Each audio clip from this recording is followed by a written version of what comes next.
আসসালামু আলাইকুম। আশা করি সবাই ভালো আছেন। কত সুন্দর ঘুমাইতেছিলাম, বউ আমার বৃষ্টি দেখে আর টিকতে পারলো না, আমার ঘুমেতে উড়াইয়া লয়ে গেছে এই বৃষ্টিতে ভিজবো। ওনার অনেক শখ, অনেক দিনের শখ, উনি বৃষ্টিতে ভিজবো। তো সেই শখ পূরণের জন্য আজকে বের হওয়া। আমরা ঘুরতে বেরিয়েছি ডিয়াবাড়ি লাল সাদা ব্রিজে ঘুরতেছি। আমরা একটি টিকটক করে লইলাম। তারপরে ক্ষুধা লাগছে, ঘুমেতে উঠে নিয়ে গেছে। না খাওয়া মানুষ আমি, হানিকম তো পছন্দের, তাই হানিকম খাইতেছিলাম। চা বানাইতেছিল, চা খামু দুইজনে মিলে, আর একটু ভিডিও দেন। তারপর হচ্ছে গিয়া টিকটক ছাড়া আবার আমাদের চলে না, টিকটক করতে হয়।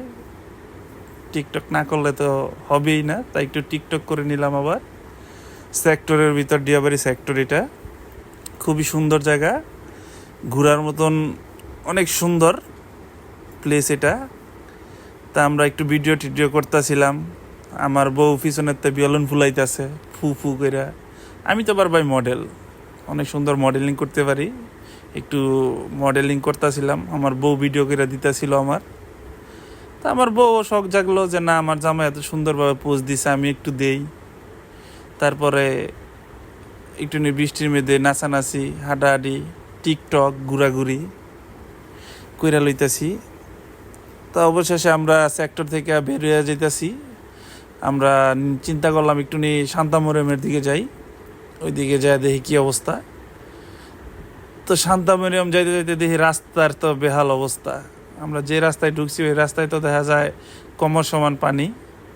তারপর আমরা যাইতেছি। তো যাইতে যাইতে যাইতে যাইতে আমরা যখন শান্তামরিয়মের কাছে গেলাম, দেখলাম এদিক দিয়ে তেমন কিছু নাই, তাই আবার বাড়ির দিকে রওনা দিলাম আমরা এখন বাড়ির উদ্দেশ্যে। আর ভাই এলাকার রাস্তা কি কমো, এলাকার রাস্তায় তো দুদিন পরে নৌকা চলবো, এটাই স্বাভাবিক। তা আল্লাহ হাফেজ, টাটা, বাই বাই।